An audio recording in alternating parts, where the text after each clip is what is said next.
El arte tiene que ver con el progreso no solamente de un pueblo, sino con el progreso de la humanidad.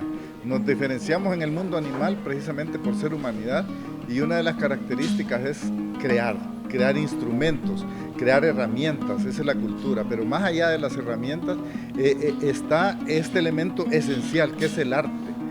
Lo que nos convierte o a los griegos los convirtió en semidioses o en dioses, la capacidad de inspiración y de ir más allá del mundo concreto, material, de resolver la cotidianidad.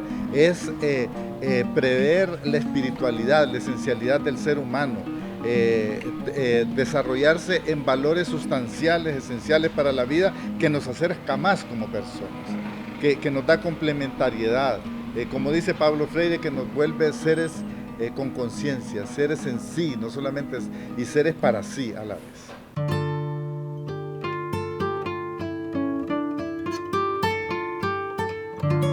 Bueno, nadie se explica eso.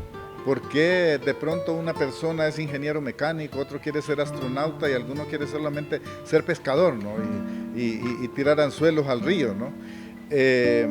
Los humanos creo que ese es el gran complemento de la vida, la diversidad.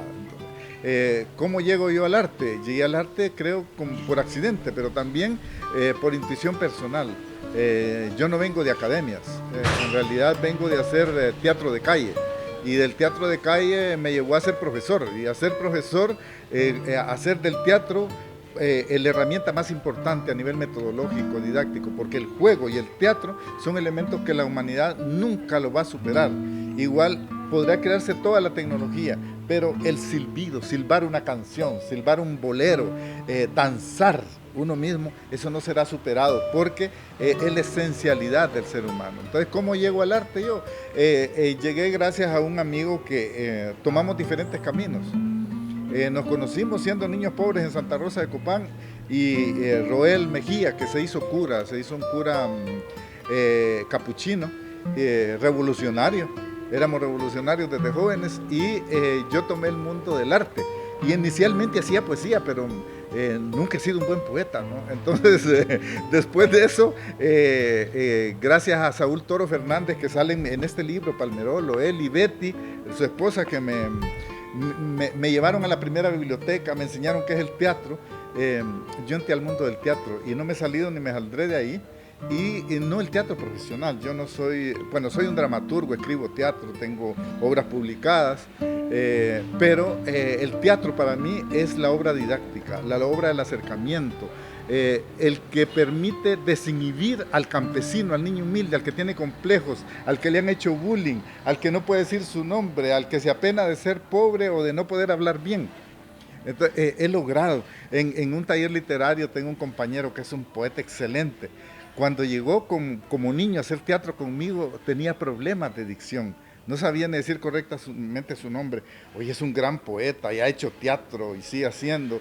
Es una persona con 2 maestrías, es catedrático universitario. Para dar un ejemplo de los tantos que han habido, haciendo teatro campesino con Mario de Mesapa y los campesinos de la CNTC, tuvimos desafíos grandes, como por ejemplo en el asentamiento campesino Buen Ejemplo y en el de Las Varas, que ninguno de los niños y de los adultos, porque eran niños y adultos, unos viejos, bien viejos, con niños pequeñitos, haciendo teatro, y no sabían leer ni escribir. Y la obra era de creación colectiva. Hicimos una obra que se llama Dios mis flores, yo los iba induciendo. Aparece en el libro Siete Muecas, esa obra es la primera. Y entonces habían grabadorcitas, entonces yo conseguí una grabadora y lo que ellos iban diciendo le íbamos grabando para que se escucharan, íbamos corrigiendo el texto oral. Y esa acción brutal los llevó al desafío de ir a la escuela, aún adultos. Algunos no, como Buen Ejemplo, era tan pobre y era una historia dura en la azucarera La Chumbagua, porque el ejército iba cada día a sacarlos de ahí. Y fue interesante que en una gira me invitaron a mí a varias universidades de Estados Unidos. Fui a ver en Washington, fui a ver un vídeo de la obra de teatro que habíamos creado con ellos, sobre el origen de la tierra. Una cosa fantástica, ¿no?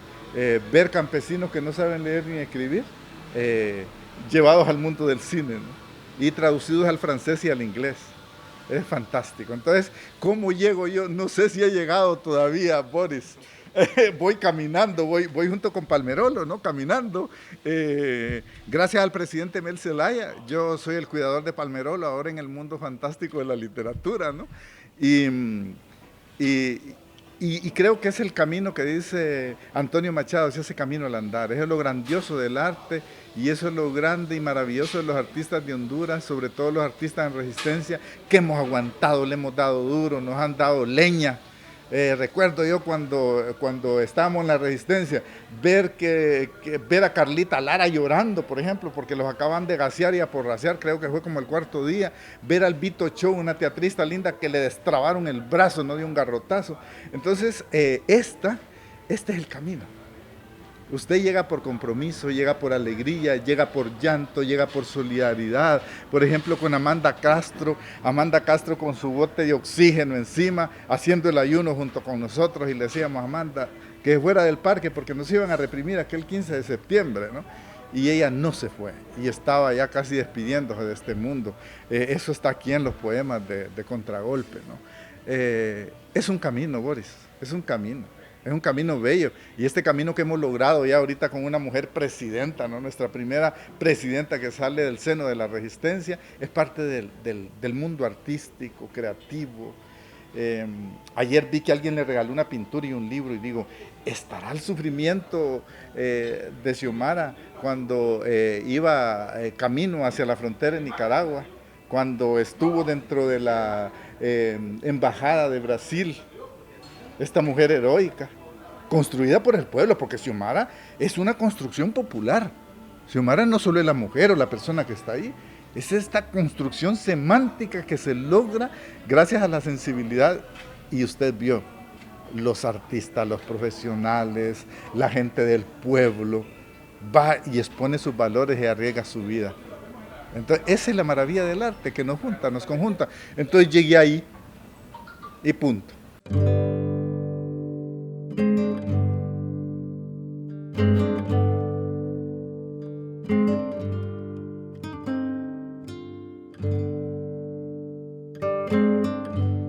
Mire, para mí lo más fantástico fue irme a Tegucigalpa en los años 70, al 79, me fui a Tegucigalpa, y no le quiero contar los detalles de cómo fui a Tegucigalpa, pero quería estudiar en la universidad y me fui a Jalones. Y allí fue bonito porque vi por primera vez en el Teatro de la Merced, en la Plaza de la Merced, vi a René Reyes, vi a, no me acuerdo cómo se llamaba Pisto, el nombre de Pisto no me acuerdo ahorita, vi estos teatristas, ¿no? Que eran de la universidad, del Topu, haciendo teatro, y entonces yo vi que era un teatro diferente al que venía a hacer yo de las pastorelitas del Padre Reyes, ¿no? Me fascinó. Logré entrar a la Escuela Superior del Profesorado y conocí al maestro Saúl Toro, y allí conocí que existía el Teatro Pobre de Jerzy Grotowski. Mauro McCarthy me prestó un libro y leí el Teatro Pobre de Jerzy Grotowski, eso me pareció fantástico. Luego vi el método de creación colectiva de Buenaventura con Saúl Toro y ya, allí fue la muerte o la resurrección, cualquiera de las dos cosas. Empecé a hacer teatro y me fasciné con el teatro porque me gradué de profesor, me fui a trabajar a Santa Bárbara como profesor y el teatro fue la herramienta, la magia. Hacíamos teatro de calle. Llegamos a tener 104 grupos de teatro, cada uno con su propia obra, gracias a la creación colectiva.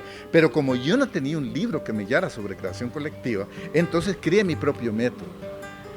Hice mi propio método para trabajar con la gente. Después vino todo el teatro campesino, el teatro religioso también.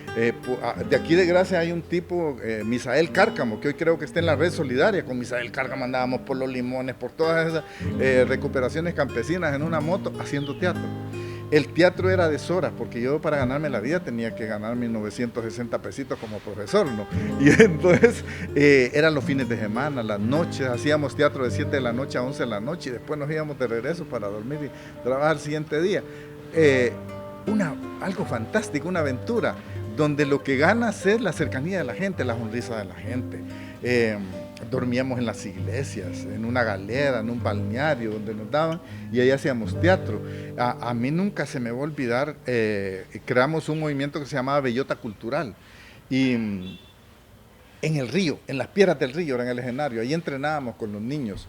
Y hoy veo en las radios comunitarias, veo periodistas que salieron de teatro, a ingenieros, que me saludan, me dicen, ¿se acuerda que usted me dio? Me dice, en el río Varsovia, ¿se acuerda cuando practicábamos teatro? En Comayagua, el Festival Bellota Cultural, yo no me acuerdo, ¿no? Pero de allí salió un tipo, un actorazo, que de todo el bullying que han hecho en mi vida, porque me llamo Candelario, ese hizo el más genial. No se refería a mí como Candelario, ni Candelario, o Almanaque, como decía otro, Don Fecha, me decía. Entonces, todo este juego lindo de confianza, todo este libro es parte de la vida, del arte, de la vivencia. Usted me dijo que cuál es el lugar más bonito del mundo. Solo hay un lugar, bueno, hay dos lugares más bonitos del mundo. Monte Amistad, donde mi esposa y yo creamos la escuela campesina Monte Amistad, una escuela donde se aprende a hacer ajedrez, teatro, danza, pintura, etcétera, agricultura orgánica. Y la otra es la Casa Galiano, aquí en Gracia Lempira. Es fantástico porque la Casa Galiano tiene una esencialidad magnífica. El profesor Alberto Galiano, allí vivía él y su familia, hacía arte de terracota, hizo un jardín botánico, pero algo más lindo de él, eso es para mí bellísimo, era el director de la escuela y tenían un año de no pagarle a los maestros. Entonces los maestros dijeron que no iban a dar clases, les pagaban 30 lempiras en ese tiempo, al mes, y ya les debían un año. Entonces él les dijo, voy a ir a la supervisión a Santa Rosa de Copán, allá está, a traer su sueldo, ahí tienen que estar. Ustedes no dejen de dar clases. Y vino él, agarró su mulita, porque en ese tiempo, estamos hablando de principios de siglo, se montó en su mulita, sacó las vaquitas de su potrero, se las llevó en arreo a Santa Rosa de Copán, las vendió y vino con el dinero y les pagó a todos los profesores. Les dijo, no, el gobierno ya les tenía el dinero. Año y medio después que les llegaron los salarios que no habían cobrado, los profesores se dieron cuenta de la historia. Entonces, esta Casa Galiano, que hoy es allí, está lleno de un amor profundo de este hombre artista, investigador botánico, sin salir de este pueblo, y que no permitió que los niños se quedaran sin dar clase. Entonces, a mí me inspira eso. Y quisiera ser grande un día, motivado por este tipo de inspiraciones, ¿no? Esos son lugares más bellos cuando hay un sello personal, cuando hay una búsqueda. Entonces vemos que tenemos una Honduras refundacional, es esperanzadora, es recuperar todo lo grande que tenemos. Les voy a decir, los pueblos son más grandes que uno, en todo sentido, sumamente primorosos.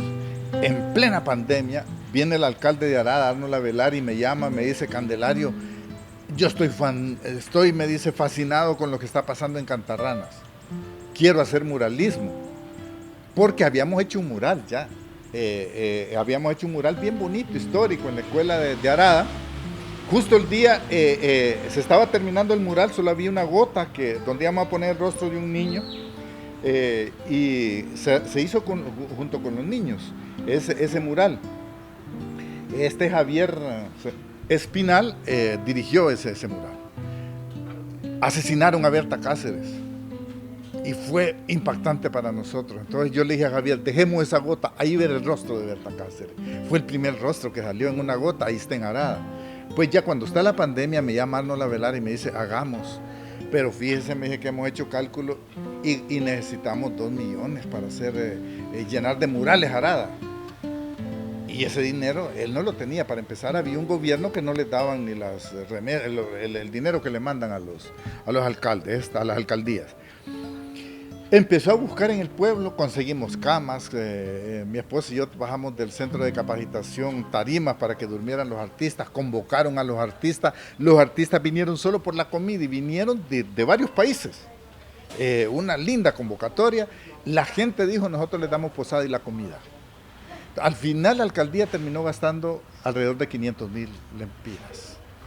Y eso fue una efervescencia en plena pandemia, le rompieron el mito a la pandemia. Y la gente en Arada se siente dueña y poseedora de una identidad, como dice usted. ¿Y quién lo trabaja eso? Eso solo trabaja las sinergias de los artistas.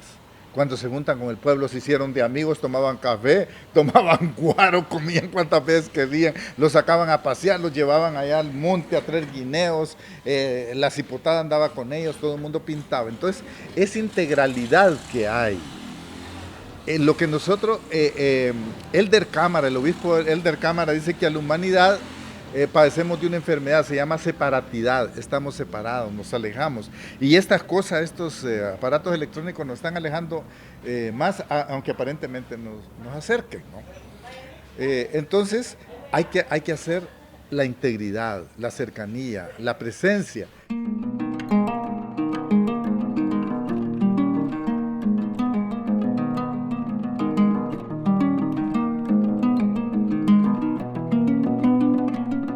Hay un antropólogo, García Cancline, que dice hay que resemantizar la vida. Y él se refiere, pone un ejemplo, cuando el campesino siembra la milpa, entonces hay que resembrar. Pero usted resiembra porque ya tuvo la primera experiencia, ya sabe lo que hace falta. Mire, aquí hay que resembrar lo que ya tenemos. ¿Qué tenemos? Por ejemplo, en el área de la comunicación, la red de emisoras comunitarias, que ha sido una gran lucha, que le dan contenido. Yo he ido con la RDS a comunidades donde lo que hay es una plantita solar, una batería y mujeres dirigiendo una radio, ¿verdad? Radio de mujeres en Intibucá. Y eso es uno. La otra es toda la experiencia que existe en el área de la economía social solidaria. Todas las experiencias de producción, de seguridad alimentaria, de permacultura, de agroecología, de cuidado de los suelos, de cuidado de los ríos. Entonces eso hay que potenciar. Hay que potenciarlo, hay que crecer. Entonces refundar, en realidad usted no funde en el aire, ¿no? No, que usted funde en lo sólido, ¿no? En la piedra, en la roca. Entonces hay que descubrir esas bases de toda la experiencia social, de la medicina natural, de las organizaciones de mujeres, de las organizaciones indígenas, de los pueblos originarios, negros, africanos no digo porque todos venimos de África, no todos somos africanos aquí. Entonces hay que encontrarnos, reencontrarnos nosotros mismos como hondureños y reencontrarnos con las generaciones que ya se fueron. Hay que recuperar toda la memoria histórica, pero en la práctica, no en libros, ¿no? No en la práctica, en el libro vivo de la vida hay que empezar a hacer eso, ¿no? Y lo que se está haciendo, ¿no? La lucha que está haciendo, por ejemplo, Mi Ambiente, dice, vamos a recuperar los bosques y los vamos a recuperar, y en todo sentido, ¿no? Porque de ahí depende nuestra vida, ¿no? Vamos a recuperar la soberanía energética, hay que hacerlo porque nos conviene a todos y todos tenemos que sumarnos a valores, ¿verdad? En ese sentido, vamos a recuperar las comunicaciones con Hondutel, etcétera. Eso, pero también pasa por lo otro, el diario. Nosotros aquí no estaríamos hablando si ya no hubiéramos desayunado, ¿no? Entonces, ¿cuántos tomamos el desayuno? Hay que ver que todos tomemos el desayuno, que todos nos vayamos a dormir a una casa, a un hogar. Y hay una cosa que hay que hacer, no es la reforma agraria, lo que hay que hacer es el desarrollo del agro. Todo hondureño debe tener una casita, por Dios, una casita donde vivir, y cada aldea tener un cementerio, que la gente anda con el pobre cuerpo del difunto paseándolo de un lado a otro, que no hayan dónde enterrarlo y no tenían que hacer. Uno necesita dónde vivir y dónde morir con decencia. Se necesita, por supuesto, sé que la Presidenta está haciendo en el área de la salud, no solamente la creación de hospitales, ¿verdad? Que venimos de esa historia terrible de los hospitales invisibles, ¿no? Entonces, pero hoy va a haber hospitales, pero también va a haber la fábrica. Entiendo yo que hay un proyecto muy lindo con la doctora Vallecillo, ¿no? Que quiere crear la primera parque industrial de medicamentos desarrollados en Honduras. Entonces, uno ve esperanza, ¿no? Uno ve grandeza. Entonces, hay que pensar en la biodiversidad cultural y en la biodiversidad natural y poder conjuntarnos, poder encontrarnos. Hay que hacer una sociedad dialógica. Este diálogo que estamos teniendo, usted tiene que hacerlo con toda la gente. ¿Qué piensan los de los mercados? ¿Qué piensan los que viven en las cuevas allá a la orilla del río? ¿Qué piensan los que viven, que no tienen casa? ¿Qué piensan los universitarios, los científicos, los investigadores, las amas de casa? En fin, hay que reencontrarnos. Para poder dialogar, hacer una sociedad lógica, hay que reencontrarnos. Y es un desafío de ustedes, como Radio Nacional y como Canal 8. Este reencuentro que nos vuelva a todos vasos comunicantes, integrándonos, ¿no? Y hacer teatro, porque el teatro tiene eso, ¿no? Tiene la frescura de la cercanía de la gente. Ahorita por miedo estamos solo con la educación virtual, la universidad cómodamente dice no, hay clases que van a ser virtuales, pero la virtualidad los está alejando de los libros, los está alejando de las personas, y entonces, ¿cómo vamos a hacer la cercanía? Tenemos que ser científicos, resolver un desafío. Teilhard de Chardin, el antropólogo, el paleontólogo francés, decía, la crisis nos plantea readecuarnos a la realidad.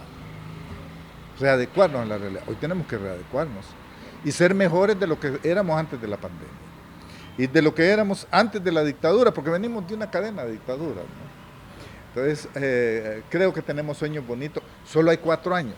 4 años para poner como las bases que sigan las nuevas generaciones. Hay que hacer también el relevo generacional positivo, no el relevo generacional de pícaros que hacen tratos amañados con el Estado, que se quedan con los bienes nacionales, que alteran las biosferas en el país, que atentan contra la soberanía. No, hay que hacer el relevo generacional sano, positivo, saludable, ameno, muy ameno, porque hay que ser alegres. Cuando la Madre Teresa de Calcuta llegaba a atender los sidóticos al hospital, a lavarles la caca, a asearlos, les decía a las monjitas, sonrían, sonrían, a Cristo se les sirve con alegría. Y decía ella, ¿cuál es la primera palabra que le dijo el arcángel Gabriel a María cuando va a concebir el niño? Le dice, alégrate, llena eres de gracia. Entonces hay que ser alegres y graciosos. Eso es fundamental, ¿no? Y todos, aún los políticos, Mel tiene que ser más gracioso, porque ella es gracioso, no se divierte cuando pasa, pero tiene que ser más, igualmente la presidenta, los ministros, cuidado a los ministros muy aplanchados. A mí, por ejemplo, me gustan los periodistas que en lugar de aplanchar el pantalón se lo dan a una vaca, la vaca lo mastica, después lo expulsa y andan con su pantalón luciéndolo, bonito, ecológico. Es mejor. Bueno, iniciemos el día con alegría y cerrémoslo con alegría. Respiremos, dejamos que fluya la vida, dejemos que fluya, que se integre. Lo que consideremos que puede venir como una fuerza negativa hacia nosotros, convirtámoslo en una oportunidad positiva para energizarnos y más bien hacer transformación hacia los demás y contagiemos de alegría. Si contagiamos de alegría el mundo, hay esperanzas.